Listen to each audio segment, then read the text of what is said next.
Hello. Hello. Hi, how are you? Oh, Hi.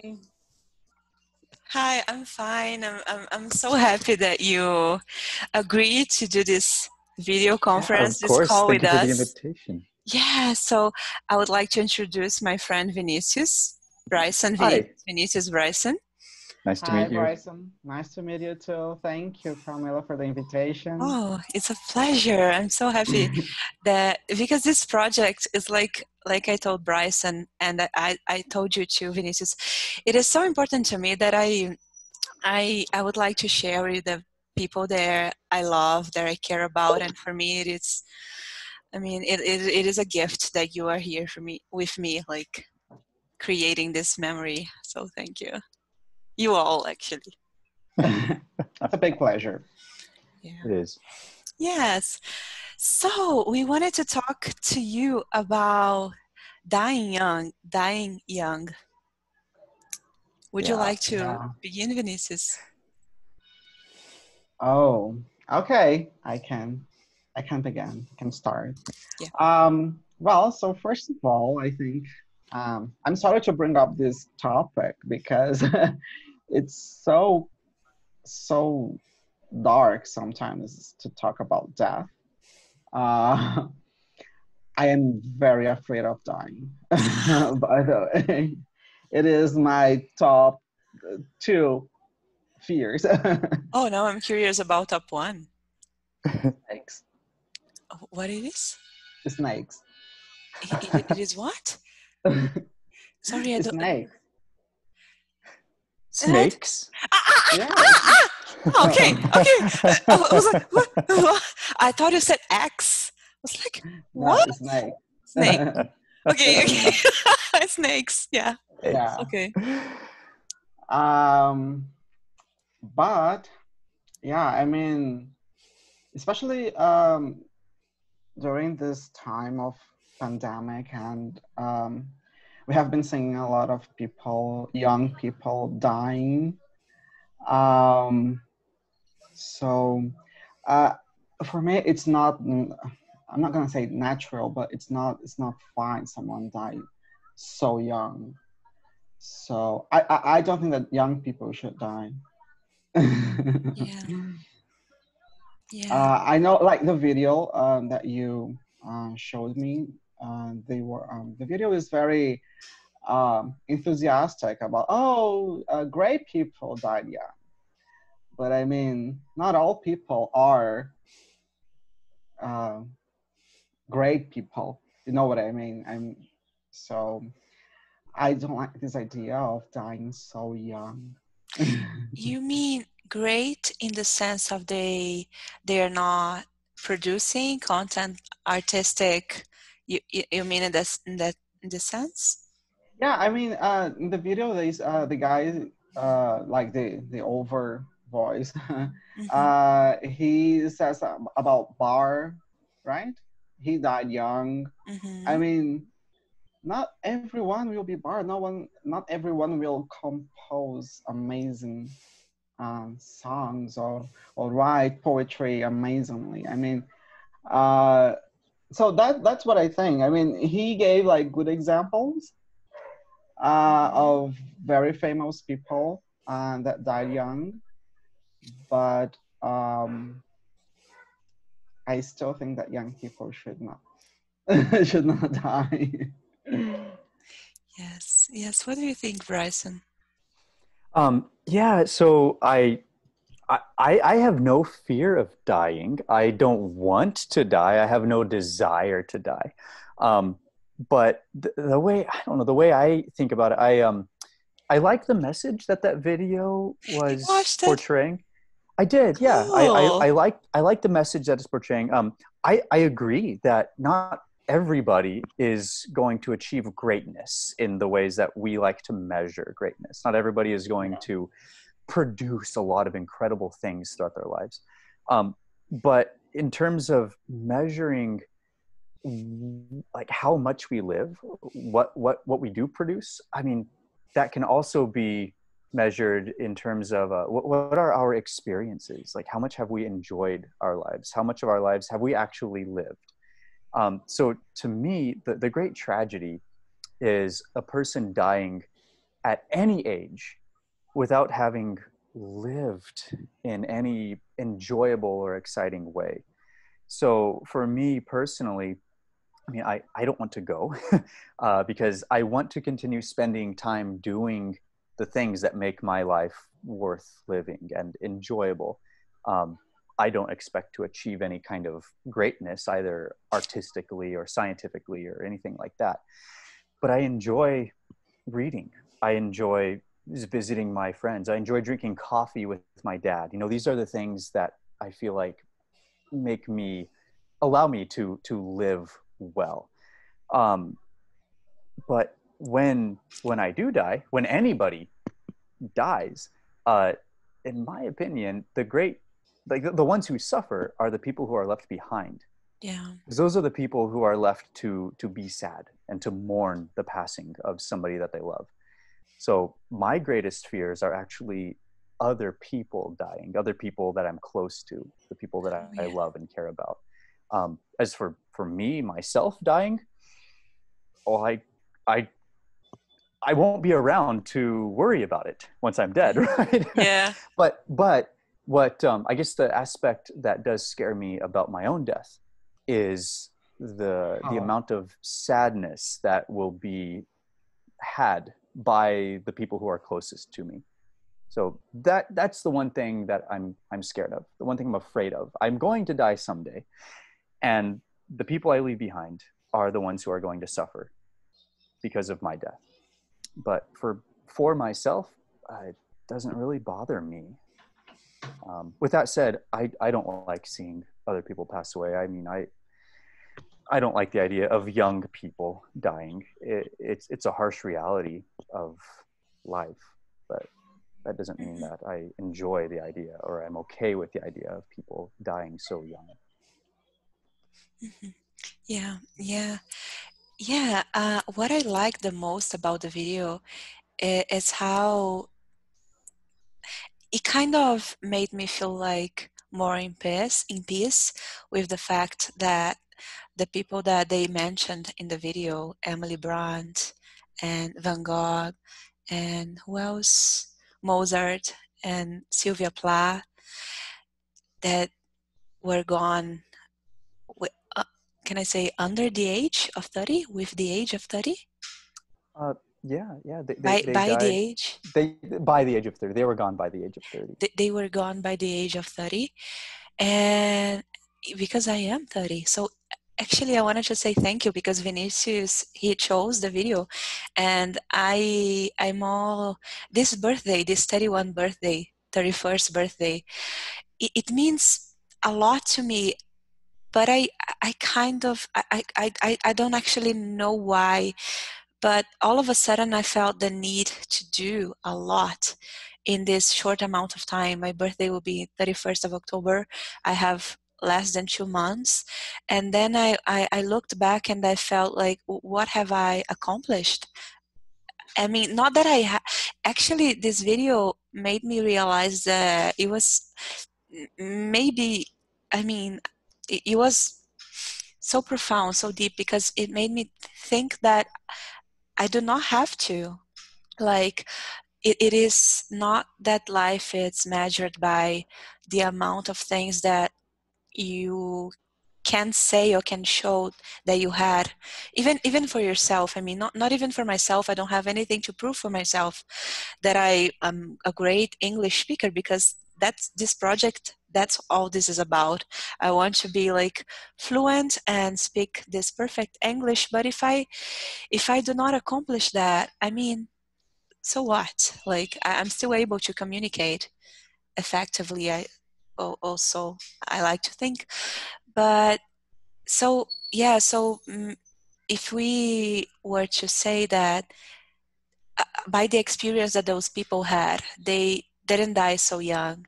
So life should be measured by how, like you said, Bryson, how fully, beautifully you live your life, like intentionally, purposely, um, what it means to you, like having coffee with your dad.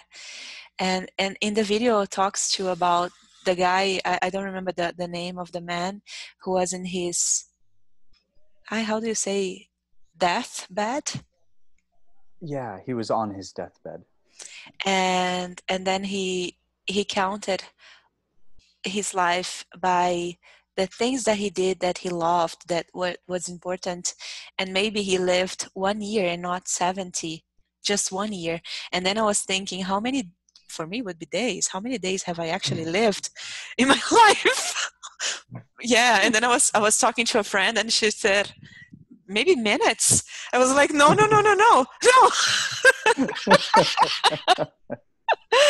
Yeah. And the time that I was living the most was time with friends, like with Vinícius and other friends that I have. I was with them and we were like dancing and like talking, laughing, like, and I lived actually. So I think the goal is not to be worried about becoming 31 or 32 or 40 or 50.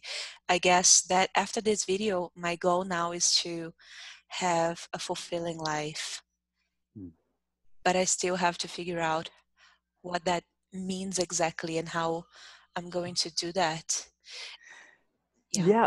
And I think a part of that you might have already answered a part of that question, because you were saying like up until now, the moments that you felt like you were truly living are when you were spending time with your friends and dancing, and singing and doing things like that. And we change as we age, our interests change. But if those are still the types of things that make you feel alive, then those may be the types of things that you could or should focus on having frequently enough, as you continue to live, right? There's really no reason for us to stop doing these things that make us feel so alive, unless we don't enjoy doing them anymore, which happens, our interests change. But you might already have at least a partial answer to your question. Yes. Yeah, I think, and I think also that it has a lot to do with religion as well sometimes, because for some people there is something else, something afterlife. So, and this changed the whole thing. I know a lot of people that they believe in another life. So I remember that there was one day I was talking to a friend, and we were like kind of making a list of things that we would like to do, like in our lives, like simple things, like, oh, I'd like to see some snow, and she said, I'm fine, because if I don't do this life, I can do in the next life. And I was like, no, I'd rather do this in this life. just in case. Yeah, just in case. She said, "Oh, ye of little faith." Yeah, and she was like, okay, I can do it next in my next life. And I said, no, I want in this one. So yeah, I would tend to agree with you. Yeah. So, Vini, do you have a list of things that you would like to do? How do you call a bucket list? Yeah. I do. Yeah. Would you mind sharing? I'm curious. I'm very Well, curious person. I don't have like a file, like a PDF. Yeah. But yeah, I mean, a few things I have already accomplished, so I'm fine. Like snow. So I have already. Snow is one of. Yeah, sand, snow. I don't know. I mean, I'd like to. One of my things was to travel abroad alone, which I did it, so I'm fine with it. Yeah, I have a couple of things. Yeah. Cool. Now I want to know someone really, really famous. That's one of my. Yeah. Yeah, Oh, it has to be a Hollywood star. wow. Wow. Minimum requirement. Minimum Yeah. requirement. Yeah, yeah. Oh, I think you wanna meet meet or no? You wanna meet? Meet and no. Katy Perry? What should Oh, I say? it kind of depends on what you mean. So, like, if you meet somebody, that means you become acquainted with them. But if you know somebody, that means you know them personally. Oh, okay. Okay. Yeah. Yeah. So what did you mean, Vinny? You want to meet Wow. or to know? Well, I've been to Katy Perry's concert, but I was so far from her. Yeah. No, I want someone like Jennifer Aniston. Hmm. Good choice. Good choice. Yeah. Yeah. Cool. Cool. Do you Yeah. have a list? I had a student once. His name is Neil. Fantastic person. He's from England, and one day we were talking about this bucket list, but he used a funny thing. He said a list of things to do. He kicks his butts. Oh, no butts. No, no butts. Oh, before, do you mean what's the things to do before I kick other people's butts? Like, No, no, no. so I think so. There's a I guess we call this a phrasal verb, or it's a saying to kick the bucket before you Bucket. kick the bucket, right? Yes. But it's another thing. It's a bad word, right? It's another thing. A butt just means your rear end. Like that's not a bad word, but Okay, okay, okay. We you kick we someone have in an the butt, you're expression like not this being in very nice. Portuguese comes. Do we? Yeah, chutar o balde. Yeah. Kick the Yeah. bucket. Yeah, take the bucket. Yes. So yeah, so this student, he has this huge list, and we were talking about that once. And then I asked him, what are the things that you would like to do before you die? And then he was like, 1 second. And then he had it by his door. He had like a list of Oh. 200 items. And then he took it, and then he read some, and then I was like, wow, you know what you want. And Yeah. one of the things were to go to São Tomé and Príncipe. How do you say that in English, Vinny? São Tomé e Oh, Príncipe. I I don't don't know. know. I'm gonna Yeah, check it. yeah, I don't know how to say that. It was It's a problem.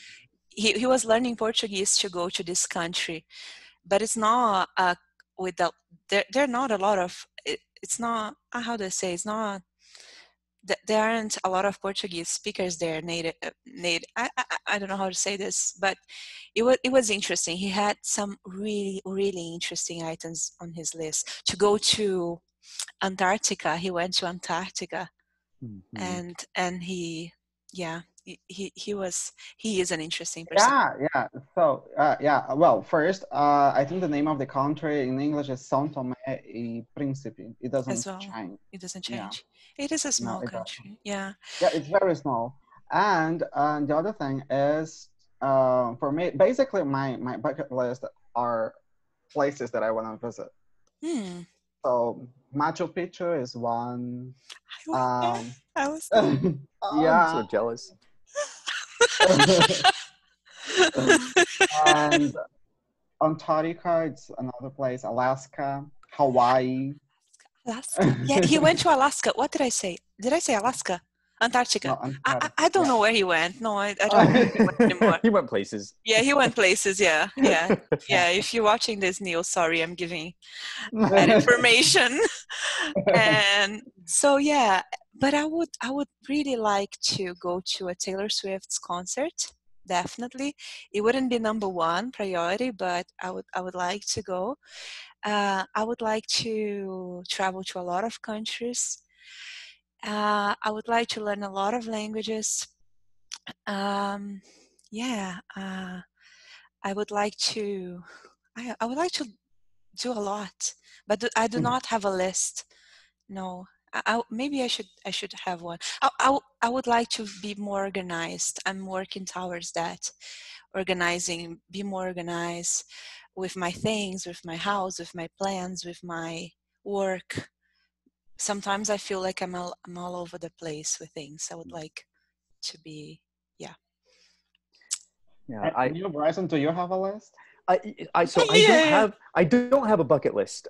There are ideas and things that I'd like to do and places I'd like to go, but I've never really developed a bucket list per se. For me, it's more like as time goes on and as months and years go on, I get ideas of things I would like to try doing, and maybe I'll do them then and there, or maybe I will think, oh, like next year I'll have the time to go do this thing. Like I would love to go to Machu Picchu. I guess I could say that's on my bucket list, but it's more like I would love to go someday, and someday I plan on taking the opportunity to do that. But yeah, I don't really have a specific list of things I want to check off before I'm gone. I think for me, it really is more like just doing the things I want to do when I want to do them. So I guess the bucket list is more like I just want to enjoy what I'm doing at any given time and have things to look forward to doing, whether or not I get to them. But yeah, with that said, like there are places I would love to go visit before I die. But if I don't get to them, oh well, it's okay. Maybe it sounds kind of unexciting, but I guess for me, it helps me not be so stressed out, I guess, because I don't feel this urgency. I don't feel like, oh my God, I'm going to be 33 or 34 or 35. Like I need to go visit these countries before I'm that old. It's more like, maybe next summer, maybe in 5 summers. I don't know. When I get some time, I'll go. Or if I don't go, maybe I'll spend that time visiting my parents for a season or something like that. But whatever I feel like doing, just whenever. That's wonderful. Yeah. Would you consider yourself to be a spontaneous person? Me? Yeah. Yeah. I would. Somewhat spontaneous. I mean, I've traveled a lot in the past, and most of those trips were highly spontaneous. But that was also at a time when I had no real direction. I didn't know what I was going to do next with my life. I had finished university and I didn't have a job, but I had been saving my money. So I was like, oh, I'll just go travel. And then everything was spontaneous for several years. It's a little different now because I am working on a degree and I would like to begin a teaching career. So things are a little more planned out. But I mean, for next summer, I have no specific plans. Assuming that the world is a safe place to travel around next summer, I will probably make some somewhat spontaneous travel decisions, and the summer after that, and the summer after that. So yeah, I would say spontaneity has been a big part of my adult life, especially. Interesting. Yeah. What about you, Vinny? Not really. You're not spontaneous. You plan your steps. I plan. Yeah, I knew that. Mean, yeah. Yeah. I'd plan my steps. Yeah, sometimes I am spontaneous, but it's not like who I am. Yeah. I would like to share something with you, but if you both saw the video, because that I had to show this to a lot of friends. Can you see my screen? Yeah. Did you remember that from the video? This art, Are You Still Mad at Me? I have to admit, I listened to the video while doing other things, so I didn't see every image. So I didn't see this part of the video. Yeah, so this part of the video, like for me, was so intense because today actually I said that sentence to a friend because he was mad at me, and then I said, "Are you still mad at me?" And then he answered with a Alanis Morissette song that is called "Are You Still Mad at Me?" And then in the video, like 20 minutes later, I see this and then I was like, what is the universe trying to tell me? Because I do believe a lot in the universe. And then he talks that when we die, the little things won't be that important anymore. So in the video, he took this person, sorry, and reconstruct him as a person in a kitchen having an argument with his wife, and they probably were fighting over a meaningless thing. Sorry. And then I was like thinking about all the small things that sometimes annoys us, and one day they won't matter like anymore after we are gone. You know, if someone I had an argument with asked me, are you still mad at me? Of course not. So it made me think like, I mean, what is the point of being so upset, of having this urge to say the last thing in a fight, in an argument? And I mean, at the end, we should just, I don't know, try to live as peacefully and loving as possible. I don't know. What do you think? I agree. I mean, you're absolutely right. This is kind of something that I've been trying to do ever since I was in high school. I try not to go to sleep at night with unresolved conflicts in my life, whether that was with a parent or a sibling or a significant other or a friend. So there have been moments in my life where evening was here, I was kind of getting ready to go to bed, and I've had to approach somebody to say, hey, like, I want to resolve this and not go to sleep with this because it's not worth it. But it's so hard. It's hard to do, especially when you feel like you are right and someone else is wrong. Like, yeah, I know. It's part of our psyche. Yeah, totally, yeah. But yeah, it is difficult to let go of this.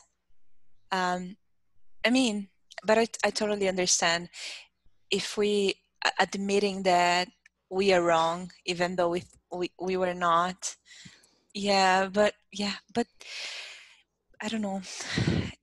Maybe I'm just, I guess from now on, after this video and all the work that I've been doing on myself for the past months, I just want to be okay with my conscience, like to do everything that it is in my power to, I don't know, this will sound sort of idealistic, but I do want to bring more light to this world and not darkness. I do not be the cause for any more suffering. The world is chaos already, so I don't want to bring more chaos to this existence. And and if I have to learn to admit that I'm wrong when I think I'm right, or just trying to be okay and make things, just let it go and not admit anything, just I think I will. I'll try. Yeah. I think it's a great thing for everybody to try. Yeah. It's so hard to do, but so hard to do. It's Yeah, a very, I know. very good idea. Yeah. So, Bryson, thank you. Vinny, thank you. Yeah, thank you, both of you. It's been a real pleasure. Yeah. The same. Yeah, for me as well. Thank you so much. Yeah, I hope you two have a wonderful day and a wonderful weekend, and we talk soon, hopefully. Yeah, sure. Great. Yeah. Have a nice day, guys. Have a nice Take day. care, everybody. Bye-bye. Take care.